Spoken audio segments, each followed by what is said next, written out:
Une planète unique, agitée et dynamique. Les continents se déplacent et se heurtent. Les volcans entrent en éruption. Des glaciers se forment et disparaissent. Des forces titanesques, constamment en action, laissant derrière elles une multitude de mystères géologiques. Cet épisode porte sur l'éruption volcanique la plus meurtrière et destructrice de l'histoire des États-Unis. Le mont Saint-Helens, une montagne au sommet enneigé dont une partie sera soudainement soufflée lors d'une éruption volcanique sans précédent. Les scientifiques déterminés à comprendre ce qui a rendu cet événement si destructeur découvriront qu'il s'agit là d'un des plus gros glissements de terrain de l'histoire, déclenchant une explosion latérale qui fauchera près de 600 km² de forêt et des coulées de boue gigantesques qui submergeront les vallées, détruisant tout sur leur passage. Ce qu'ils apprendront de cet événement unique leur permettra d'en savoir un peu plus sur les origines de la Terre.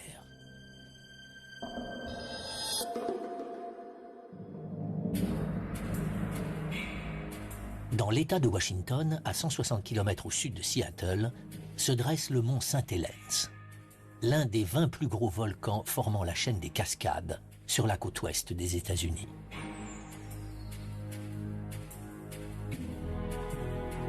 Avant le 18 mai 1980, la région attirait les touristes et l'industrie du bois était florissante. Ce volcan avait une jolie forme conique. On l'appelait le mont Fuji d'Amérique du Nord. Ses flancs étaient légèrement concaves. Mais sous cette beauté apparente se profile une menace. Un événement au potentiel destructeur se trame en secret. L'histoire commence le 20 mars 1980, lorsqu'un tremblement de terre de magnitude 4,2 tire le mont Saint-Helens d'un sommeil qui aura duré 123 ans. La dernière éruption connue fut observée en 1857 par des tribus locales. Le tremblement de terre de 1980 constitue un signal d'alarme car un séisme peut précéder une éruption volcanique. Il arrive en effet qu'un séisme se produise lorsque du magma s'élève vers la surface d'un volcan, déplaçant et fracturant la roche sur son passage. Tout a commencé avec des tremblements de terre peu profonds sous le volcan. En l'espace de quelques jours, il est devenu clair qu'ils étaient inhabituels. Les scientifiques de tout le pays ont appris la nouvelle et ont convergé vers le mont Saint-Helens pour essayer de comprendre ce qui se passait. Sur place, nous avons constaté une activité volcanique croissante. Les volcans sont dangereux car difficilement prévisibles. Et en 1980, la prévision des éruptions volcaniques n'en est qu'à ses balbutiements. L'éruption explosive la plus récente sur le continent nord-américain est celle du Lassen Peak, en Californie, en 1915. Depuis, les volcanologues ont acquis l'essentiel de leur expérience grâce à l'observation de coulées de lave silencieuses sur l'île d'Hawaï. Les volcans sont des phénomènes naturels incroyablement compliqués. Ils nous réservent toujours des surprises. Le mont Saint-Helens nous surprend tout le temps, ce n'est pas le seul, mais nous en tirons des leçons. Dotés de matériel dernier cri, les volcanologues sont impatients d'étudier une possible éruption. Ils sont loin d'imaginer qu'ils sont sur le point d'assister à l'explosion volcanique la plus meurtrière de l'histoire des États-Unis.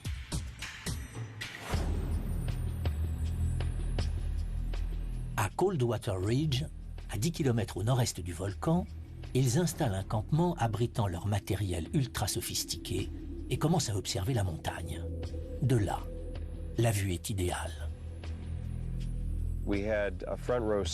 Nous étions aux premières loges pour observer l'évolution et le réveil d'un des volcans les plus importants de la chaîne des Cascades. Et nous avions la chance d'avoir parmi nous des gens motivés, travaillant 15 à 20 heures par jour. Outre les tremblements de terre, un autre indicateur clé de l'activité volcanique est l'émission de gaz. Le magma, formé par de la roche en fusion, contient des gaz venus des profondeurs à près de 50 km sous terre. Alors que le magma s'élève vers la surface, une quantité moindre de roche pèse sur lui.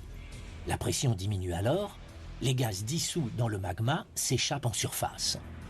Mais ces gaz ne sont pas seulement révélateurs de la montée du magma. Ils sont également responsables du caractère explosif de l'éruption.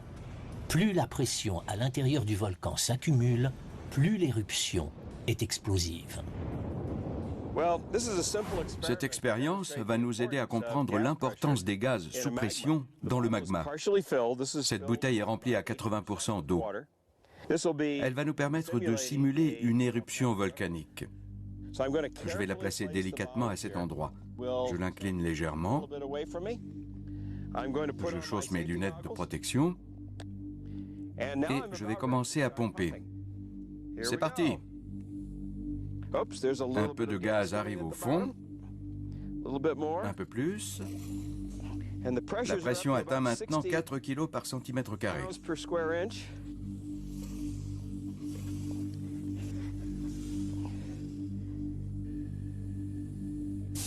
Whoa! Did we get it? Expérience réussie. Comme dans la bouteille, la présence de gaz à la surface d'un volcan indique qu'une éruption explosive est sur le point de se produire. Au printemps 1980, le travail de Casadevall consiste à détecter ces émissions de gaz. Il recherche notamment la présence de dioxyde de soufre. Ce gaz qui sent l'œuf pourri est lié à l'activité volcanique. Mais ce n'est pas son odeur qui a permis de mesurer les émissions de gaz. Ce sont les différences subtiles de couleur de la lumière. Cet instrument étudie la lumière du ciel et recherche la présence de certaines molécules telles que le dioxyde de soufre qui absorbe la lumière. Il mesure également la différence entre la lumière absorbée par le dioxyde de soufre et la lumière qui reste disponible dans le ciel. En mars et avril 1980, Casadevall et son équipe utilisent cet instrument pour détecter la quantité de gaz s'échappant du volcan. Ils présument que les niveaux de gaz vont augmenter avant l'éruption, puisqu'une quantité croissante de magma va monter le long de la cheminée. Mais ils se trompent. Les émissions de gaz restent identiques, alors que les séismes prennent de l'ampleur et que plusieurs centaines de petites secousses sont enregistrées. Aucune variation significative n'a été constatée. Les taux de dioxyde de soufre étaient très faibles et rien dans ces émissions de gaz n'indiquait qu'une éruption était sur le point de se produire. Mais fin avril, après 5 semaines de secousses, le volcan leur donne un nouvel indice de ce qui se trame à l'intérieur. La face nord de la montagne commence à se bomber. Toute personne observant le volcan pouvait se rendre compte qu'il avait perdu sa forme cônique. Le flanc nord formait à présent une bosse. Et nous voulions comprendre ce qui pouvait causer cette déformation. C'est la première fois que des scientifiques peuvent étudier la déformation d'une montagne. Ils installent à Coldwater Ridge un instrument doté d'un laser afin de mesurer précisément la vitesse de déformation de la montagne. Le but était de diriger le rayon laser de cet instrument sur un réflecteur situé sur le volcan pour recevoir en retour un signal et pouvoir ainsi mesurer la distance. Les réflecteurs en question sont de petits miroirs d'environ 7 cm de large qu'ils ont fixés sur la paroi enflée du volcan. En 1980, avant l'éruption du 18 mai, le flanc nord du volcan s'est mis à enfler. La distance mesurée diminuait donc. De notre poste d'observation, nous avons vu que cette distance se réduisait d'1,50 m par jour. Le 11 mai, la bosse a atteint 137 mètres d'épaisseur. Dzurizin pense qu'elle est due à la montée du magma. Un volcanologue veut toujours savoir ce qui se passe sous terre. Mais c'est difficilement faisable, car il ne peut pas aller voir. Il doit se contenter d'observer ce qui se passe en surface. Nous savions que la face nord subissait une déformation et qu'elle était provoquée par quelque chose, mais par quoi? Peut-être par du magma se frayant un chemin vers la surface du volcan et s'accumulant dans le flanc nord. C'était une possibilité, à moins que les séismes n'aient simplement provoqué l'instabilité du volcan du fait de la pesanteur. Peut-être était-ce juste un glissement de terrain. C'était difficile à dire et délicat de prendre des mesures permettant de faire la différence. La seule explication plausible, c'était que du magma montait à l'intérieur du volcan. Alors que le gonflement se poursuit, la paroi du volcan devient de plus en plus instable. Pourtant, les scientifiques ignorent encore à quel point l'éruption va se révéler dévastatrice. Nous n'étions sûrs de rien jusqu'au dénouement final. Mais plus la bosse prenait du volume, plus nous savions qu'il était proche. Nous ignorions juste à quoi nous attendre. D'autres signes indiquent que l'éruption est imminente. Des séismes de plus en plus fréquents et violents se produisent.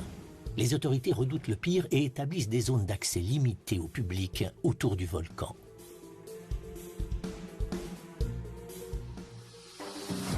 Au printemps 1980, plusieurs indices laissent supposer aux géologues que le mont Saint-Helens est sur le point d'entrer en éruption. Des séismes indiquent que le volcan se réveille. Bien que les émissions de gaz restent faibles et identiques, un gonflement du flanc nord laisse penser que du magma monte vers la surface. Curieusement, après le 14 mai, le volcan se calme. On n'enregistre quasiment plus aucune activité sismique et le gonflement se ralentit. Le 17 mai, sous la pression, le gouvernement local autorise certains habitants de la zone interdite à aller récupérer ce qu'ils peuvent. Un autre groupe doit se rendre sur les lieux le lendemain matin à 10 h. Mais ce jour-là, la catastrophe se produit.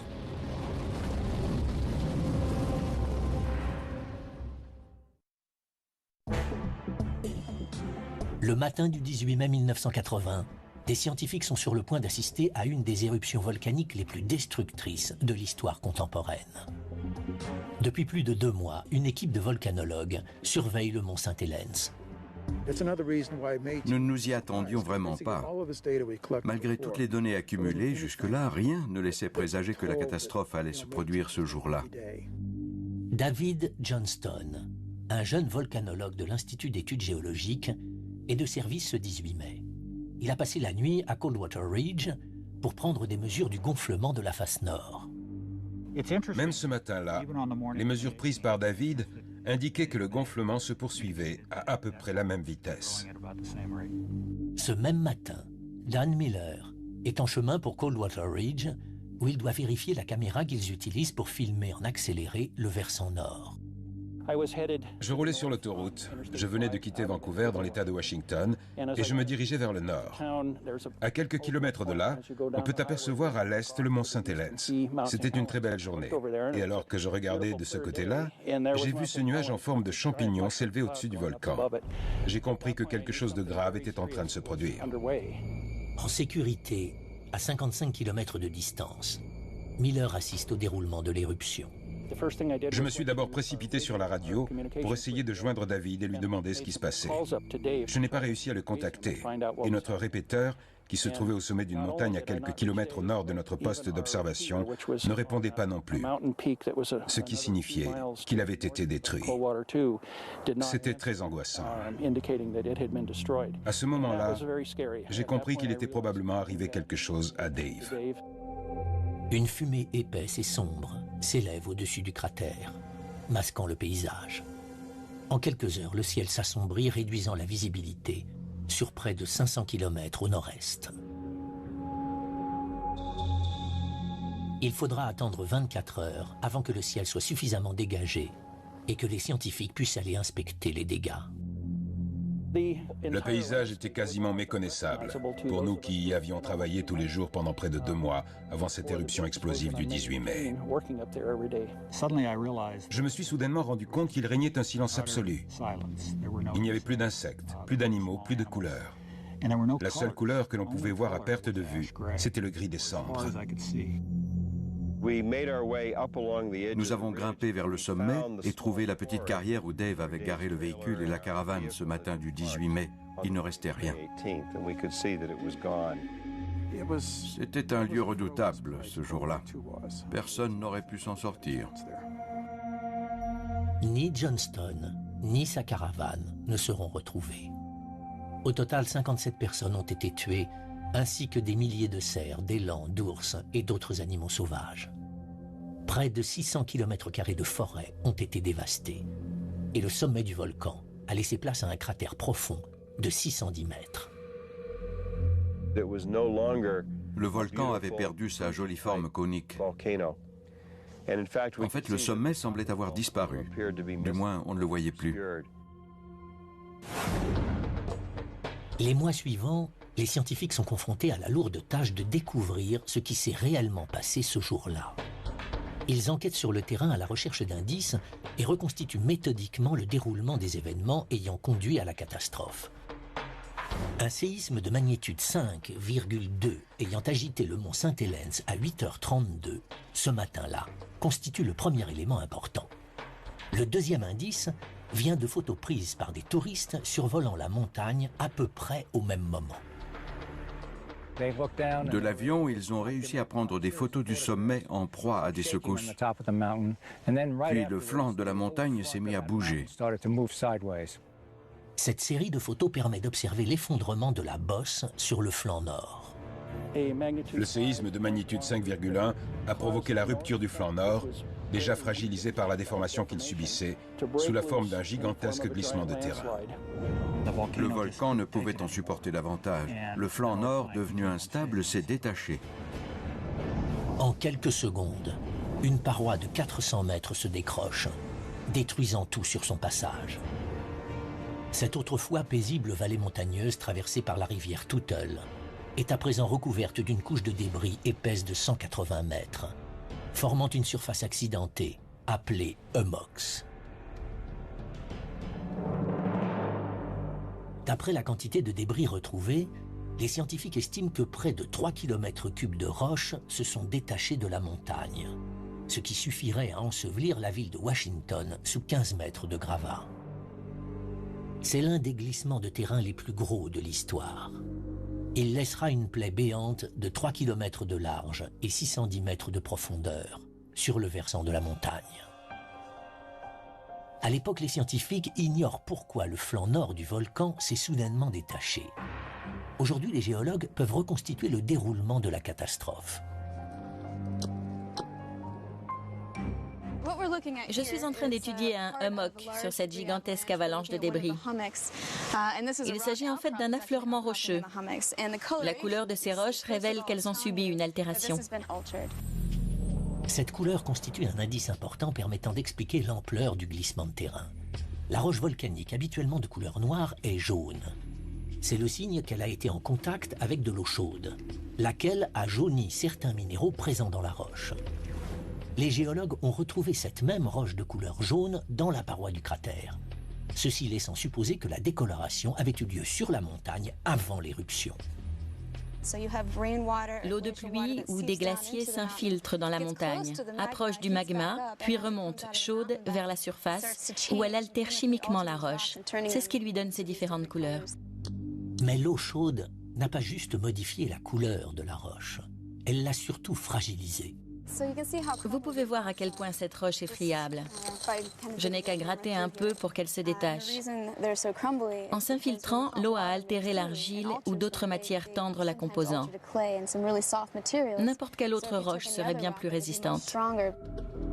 On retrouve cette roche friable de couleur jaune sur une trentaine de kilomètres à travers la vallée, ce qui signifierait qu'une grosse partie de la montagne était déjà fragilisée avant l'éruption. On suppose que pendant plusieurs milliers d'années, le magma a réchauffé l'eau de pluie infiltrée dans la roche et que cette eau acide a progressivement fait pourrir le cœur du volcan.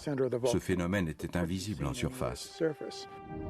Lorsque la bosse sur le flanc nord s'est finalement détachée, elle a entraîné dans sa chute une grosse partie du volcan déjà fragilisé, laissant derrière elle un cratère en forme de fer à cheval, qui fait aujourd'hui la renommée du mont Saint-Helens.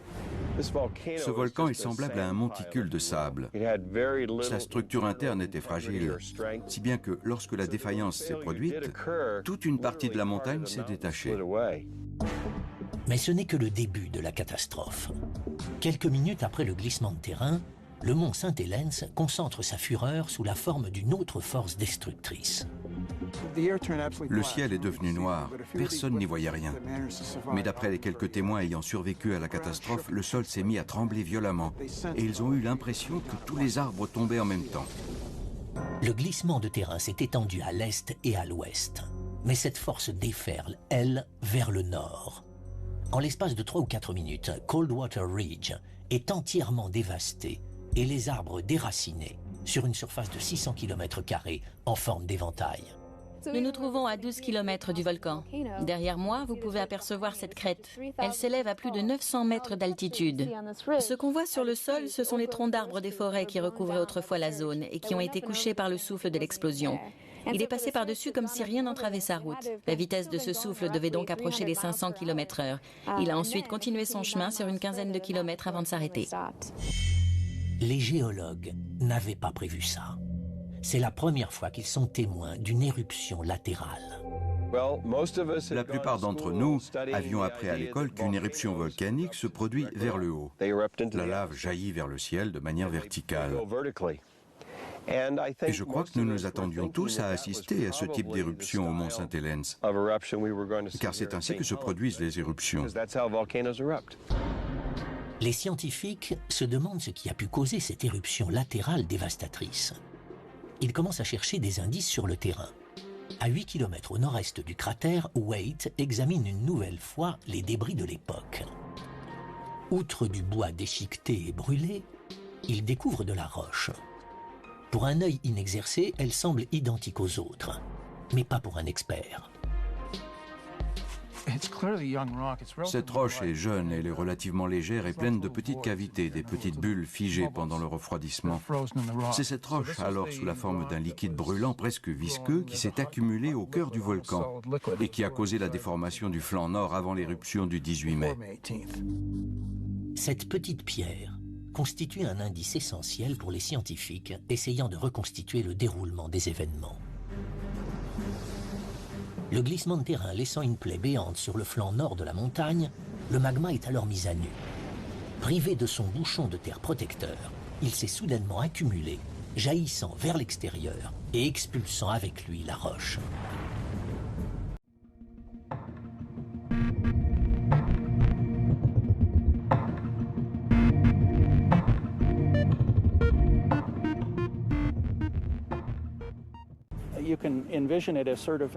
Imaginez un ouragan de cendres. C'était en fait un nuage de roches, de cendres et de gaz brûlants de plusieurs milliers de mètres de haut, traversant la région à plusieurs centaines de km/h.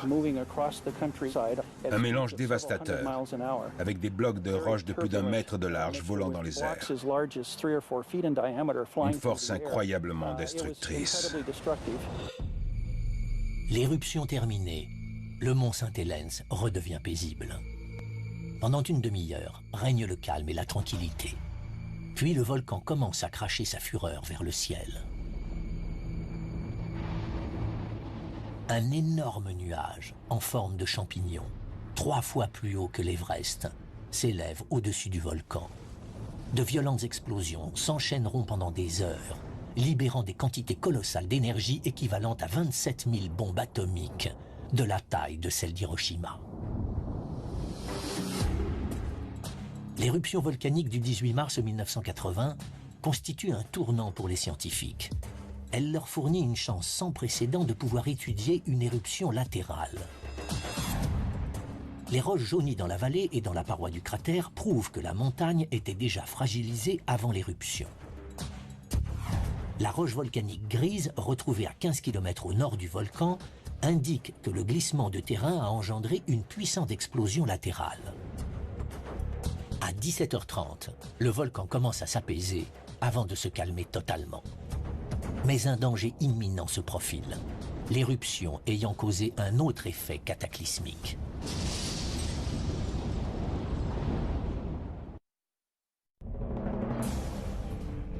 Le 18 mai 1980, le mont Saint-Helens explose. Un type d'éruption jamais observé jusque-là. Un glissement de terrain parmi les plus gigantesques de l'histoire entraîne une puissante déflagration latérale. De violentes explosions s'ensuivent, formant un immense nuage en forme de champignon. Plus tard cet après-midi-là, Le volcan se calme, mais le chaos ne fait que commencer, car l'éruption a déclenché un autre phénomène destructeur. Les cendres volcaniques brûlantes ont fait fondre les sommets enneigés du mont Saint-Helens. Au contact de la terre, les centaines de tonnes de neige fondue forment des coulées de boue qui se mettent à dévaler les versants. La plupart des gens ignorent qu'il existe un risque pour les habitants de la vallée. Avec ce type de coulée de boue, la zone de danger peut s'étendre jusqu'à 160 km autour du volcan.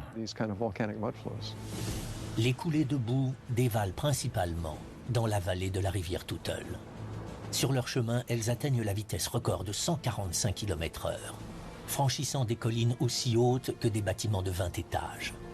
Au total, 27 ponts seront détruits, près de 200 maisons endommagées et 300 km de routes et d'autoroutes coupées. Aujourd'hui, on peut encore observer les débris sur les bords de la rivière Toutle. Voici un bon exemple de ce que nous autres scientifiques appelons un lahar. D'autres personnes appellent ça une coulée boueuse. Il s'agit d'une gigantesque coulée de matière, semblable à du béton humide, dévalant la rivière et poussant devant elle des troncs d'arbres et toutes sortes de débris.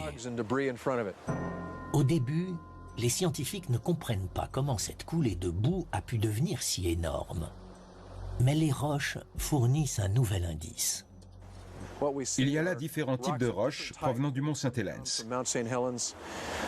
Certaines proviennent du cône volcanique avant qu'il ne s'écroule sous forme d'une avalanche de débris.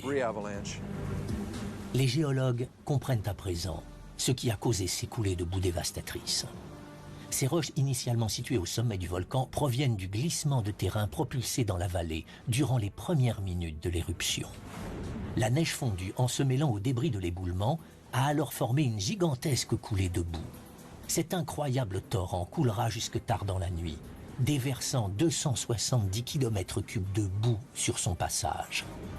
Même 30 ans plus tard, des signes de son incroyable puissance sont encore visibles sur le terrain. Ces lahars ont totalement recouvert la forêt. Il reste juste quelques troncs d'arbres. Ce sont les vestiges de ce que l'on appelle une forêt fantôme. Cette forêt a été ensevelie par la coulée de boue. Les arbres ont été déracinés. Et si on les voit aujourd'hui, c'est grâce à l'érosion de la rivière, qui a retrouvé son lit et érodé les berges, laissant apparaître les troncs d'arbres. C'est un précieux indice de la puissance destructrice de ce lahar, qui a complètement submergé la vallée.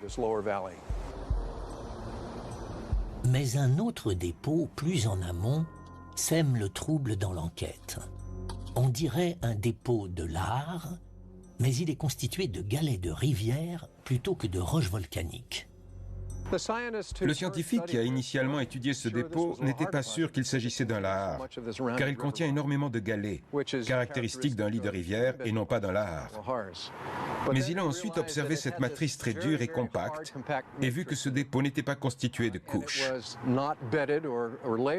Il en a conclu qu'il s'agissait d'une gigantesque coulée de boue, dont la puissance était probablement équivalente à celle du courant du fleuve Amazon. Les scientifiques sont déconcertés. Non seulement ce dépôt contient des galets de rivière, mais il est également bien plus étendu que celui de la coulée de boue qui a englouti la vallée le 18 mai 1980. S'il n'a rien à voir avec le lahar de 1980, d'où vient-il? Les géologues décident de pousser l'enquête et ramènent quelques échantillons au laboratoire. Une datation au carbone 14 révèle que ce dépôt a balayé la vallée il y a 3000 ans. Si nous nous étions trouvés là il y a 3000 ans, nous aurions d'abord entendu un grondement sourd, se rapprochant de plus en plus, et si nous n'avions pas tenu compte de cet avertissement, nous aurions vu arriver un gigantesque mur d'arbres déracinés et de débris au détour de la rivière, propulsé à 50 ou 60 km/h et mesurant plusieurs centaines de mètres de hauteur. Et ce mur de débris, de boue et de roches aurait dévalé jusque-là, tel un énorme train de marchandises, emportant tout sur son passage. Mais d'où pouvait surgir cette gigantesque coulée de boue? Seul le lac Spirit, à 60 km en amont, aurait pu accumuler une telle quantité d'eau et de galets. Cette découverte est cruciale, car la nature peut à tout moment reproduire une catastrophe. Le glissement de terrain qui a déclenché l'éruption de 1980 s'est dirigé à l'ouest, vers la vallée de la rivière Toutle, mais également à l'est, en direction du lac Spirit, bloquant son extrémité. Les rivières et la neige fondue, qui continuent de s'y déverser, font grimper dangereusement le niveau de l'eau. Ça a été une véritable sonnette d'alarme, car si ce type de lahar avait pu se produire dans le passé, il pouvait se reproduire. Et les dépôts de 1980 avaient à nouveau bloqué le lac Spirit, formant le même type de barrage instable et peu résistant qu'autrefois. Les autorités doivent agir rapidement. En 2 ans, le niveau du lac Spirit pourrait monter à nouveau et s'il débordait, causer une inondation aussi catastrophique que celle d'il y a 3000 ans. Le corps des ingénieurs de l'armée s'est rendu sur place et a mis au point un plan consistant à court terme à pomper l'eau du lac afin que son niveau reste stable. À long terme, la solution consistait à creuser un trou dans la montagne afin de créer un écoulement permanent, empêchant le lac Spirit de dépasser une certaine hauteur et éliminant ainsi le risque d'inondation. Les scientifiques comprennent à présent ce qui s'est passé le 18 mai. La roche volcanique retrouvée dans les dépôts de boue, le long des berges de la vallée de la rivière Toutle, prouve que des coulées de boue gigantesques ont dévalé le mont Saint-Helens. Des galets de rivière dans un dépôt de boue vieux de 3000 ans alertent les scientifiques que le lac Spirit peut déborder et engendrer un lahar encore plus important. Durant l'été 1980, les scientifiques considèrent l'éruption du mois de mai comme une chance unique, car des éruptions volcaniques de cette ampleur dans la chaîne des Cascades ne se produisent qu'1 ou 2 fois tous les 100 ans. Mais ils vont vite comprendre qu'ils se trompent. Après 20 ans d'inactivité, le volcan se réveille à nouveau.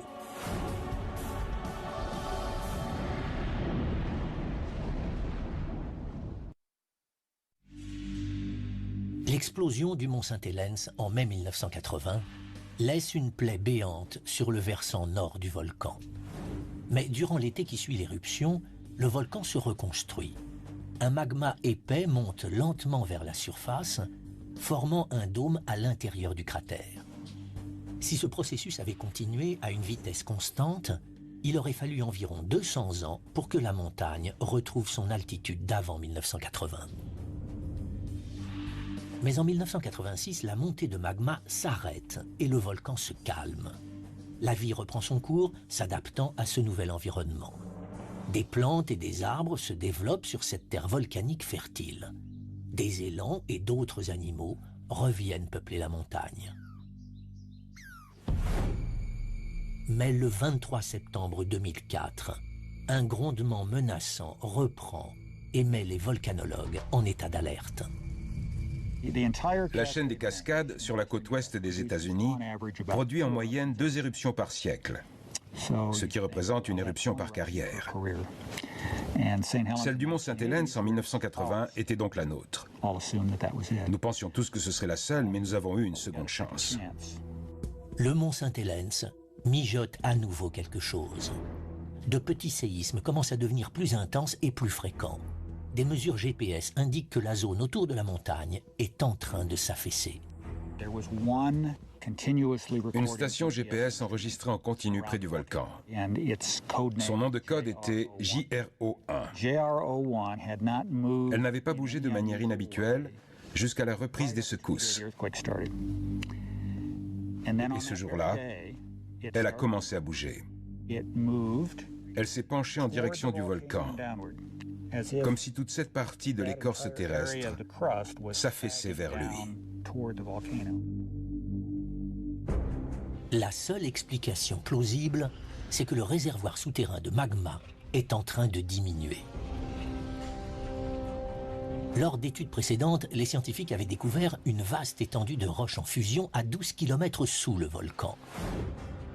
Si cette réserve diminue, c'est que du magma remonte vers la surface. La reprise de l'activité volcanique provoque l'inquiétude générale. Les scientifiques craignent une nouvelle éruption et ils ignorent de quel type elle sera. En quête d'une réponse, ils se penchent sur les premières éruptions du mont Saint-Helens. Les volcans sont uniques. Ils présentent différents types d'éruptions, différentes caractéristiques, et ils reproduisent dans le futur ce qu'ils ont déjà accompli de par le passé. La clé de ces éruptions passées se trouve dans cette ancienne roche volcanique. Mike Klein s'est spécialisé dans la classification géographique des vieux dépôts. Au sud-ouest du mont Saint-Helens, il étudie une zone recouverte de gros rochers sombres. Un examen plus approfondi lui révèle lors de quel type d'éruption ils se sont formés. Cette roche provient d'une coulée de lave. Elle contient de gros cristaux dispersés dans une matrice plus finement grenue constituée de petits cristaux. Les gros cristaux se sont développés dans la chambre magmatique, quand le magma se trouvait loin sous le volcan. La matrice finement grenue s'est développée lorsque la lave a jailli en surface et s'est refroidie. La datation au carbone 14 révèle que la roche s'est formée il y a 2500 ans, lors d'une éruption lente et calme. La lave jaillit du volcan, liquide, puis dévale le flanc de la montagne sous l'effet de la pesanteur. Elle refroidit à mesure qu'elle s'éloigne du sommet, puis devient si visqueuse qu'elle ne peut plus dévaler la pente. C'est là que la coulée s'immobilise. Et ce que vous voyez là, c'est l'aboutissement de cette coulée de lave. Ces coulées ne sont pas dangereuses, on peut les regarder s'approcher. De tels dépôts ont permis aux scientifiques de découvrir que le mont Saint-Helens avait produit plusieurs écoulements de lave silencieux au cours des 300 000 dernières années. Ils ont lentement donné forme à la montagne, transformant un petit amas rocheux en un gigantesque volcan de forme conique. Mais au nord-est de la montagne, Klein découvre un dépôt différent qui dévoile un chapitre bien plus dévastateur de l'histoire du mont Saint-Helens. Deux caractéristiques essentielles se dégagent lorsqu'on observe ce dépôt. Premièrement, il est très friable et composé de fragments rocheux tous à peu près de la même taille. Deuxièmement, ces fragments rocheux se touchent les uns les autres. Il n'y a pas de matière entre eux. Cela signifie qu'ils sont tombés du ciel. Une importante éruption explosive a propulsé ces matières très haut dans le ciel et lorsque les vents se sont calmés, elles sont retombées et se sont empilées ici. Il s'agit de fragments de pierre ponce qui se sont formés lors d'une violente éruption similaire à celle ayant engendré l'immense nuage de cendres en forme de champignon de mai 1980. Mais la datation révèle que ce dépôt est bien plus ancien. Il date d'il y a 3500 ans. Et d'après les indices recueillis par les scientifiques, cette éruption-là fut bien plus destructrice, expulsant 4 fois plus de roches et de cendres. C'est la plus grosse éruption de l'histoire du mont Saint-Helens. Environ 4 km3 de matière ont été projetés dans les airs à l'époque. Nous le savons car nous avons mesuré l'épaisseur de ce dépôt et la distance qu'il a parcourue. En additionnant les deux, on obtient le volume de l'éruption. Des dépôts tels que celui-ci ont été retrouvés jusque dans le centre du Canada. L'étude du passé du mont Saint-Helens a permis de révéler la nature imprévisible de ces éruptions. Le mont Saint-Helens a pu produire aussi bien des coulées de lave relativement inoffensives que de violentes éruptions. Lorsqu'un volcan tel que celui-ci se réveille, il est très difficile de prévoir ce qui va se passer. Nous autres scientifiques discutons de tout cela pour faire des prévisions, mais personne n'est vraiment en mesure de savoir. Les scientifiques qui étudient le mont Saint-Helens ont trouvé divers indices montrant qu'il avait connu différents types d'éruptions de par le passé. De gros rochers sombres prouvent qu'il peut produire des coulées de lave lentes et calmes. Un dépôt épais de pierre ponce blanche indique qu'une éruption ancienne, 4 fois plus destructrice que celle de 1980, s'est produite. Heureusement, les événements qui débutent en 2004 connaîtront un heureux dénouement. Le magma arrivera bel et bien en surface, mais il aura perdu sa puissance explosive. Il se répandra à l'extérieur, telle une pâte de dentifrice formant un dôme. Alors que les géologues continuent d'étudier le mont Saint-Helens, un volcan situé à 6400 km de là montre des signes d'activité. Grâce à leurs observations de 1980, ils sont convaincus de l'imminence d'une terrible catastrophe, mettant cette fois-ci en péril la vie de 12 000 êtres humains. L'éruption du mont Saint-Helens en mai 1980 prend les scientifiques par surprise. C'est la première fois qu'ils assistent à l'affaissement d'une boursouflure géante, à un gigantesque glissement de terrain et à une puissante explosion latérale. Avant 1980, nous n'avions pas les connaissances nécessaires pour prévoir ce type d'éruption. Nous avons commencé à apprendre dans les années 1980 avec le mont Saint-Helens. Puis nous avons continué grâce à d'autres volcans à travers le monde et nous avons connu quelques réussites.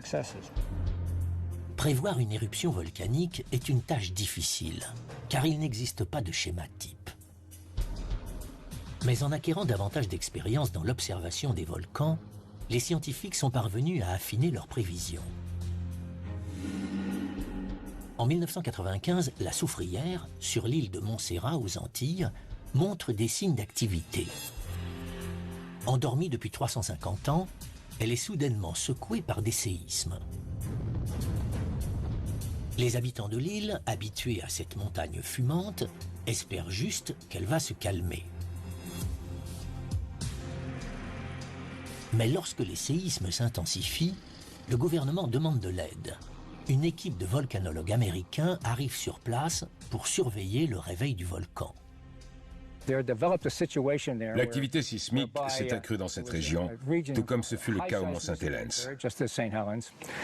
Dans la montagne, la violence était telle que nos genoux s'entrechoquaient presque.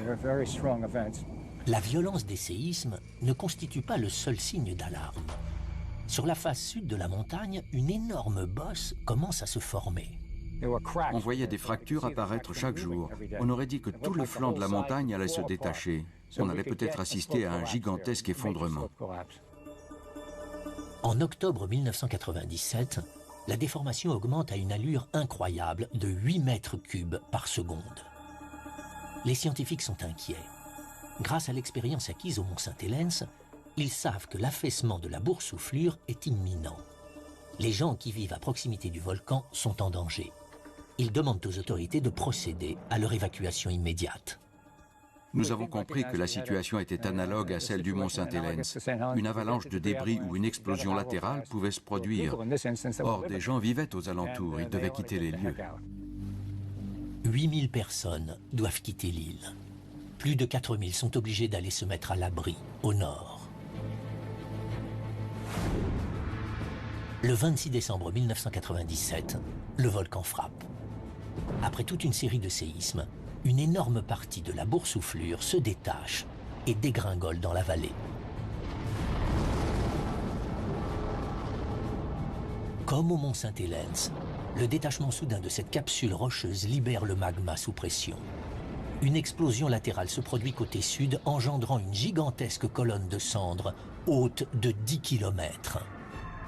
En l'espace de 15 minutes, l'éruption détruit 10 km² de l'île et ensevelit Plymouth, la capitale, sous 11 mètres de boue. La ville n'a pas été sévèrement endommagée, elle a été rayée de la carte, comme si un bulldozer l'avait emportée avant de la déverser dans la mer. La force du souffle latéral a été colossale. Ce qui s'est produit sur l'île de Montserrat montre que les leçons du passé peuvent empêcher la survenue d'une nouvelle catastrophe. Tout ce qui s'est passé au mont Saint-Helens s'est quasiment reproduit à Montserrat. Pas seulement l'explosion latérale, la même éruption a eu lieu, mais à plus petite échelle. L'étude de l'éruption du mont Saint-Helens, le 18 mai 1980, permet aux scientifiques de retracer le déroulement d'événements jamais observés jusque-là. Un gonflement de plus en plus important sur le flanc nord de la montagne leur indique que du magma s'accumule dans le volcan. De la roche volcanique grise provenant de cette boursouflure et retrouvée à 8 km de distance témoigne d'une explosion latérale puissante. Un dépôt de boue vieux de 3000 ans leur révèle que les vallées environnantes ont été submergées à plusieurs reprises par de gigantesques coulées de boue. Des dépôts de pierres ponces blanches retrouvés jusqu'au Canada prouvent que le mont Saint-Helens peut produire des éruptions 4 fois plus dévastatrices que celles de 1980. Comme l'a démontré l'enquête, le mont Saint-Helens est plein de surprises. Le mont Sainte-Hélène, c'est un adolescent, comparé aux autres volcans de la chaîne des Cascades. Il est jeune, vigoureux, explosif, plein d'énergie. Même s'il semble endormi lorsqu'on le regarde, il est actif. Il continue de faire ce qu'il fait depuis des dizaines de milliers d'années. Le mont Sainte-Hélène semble bien décidé à nous faire trembler encore.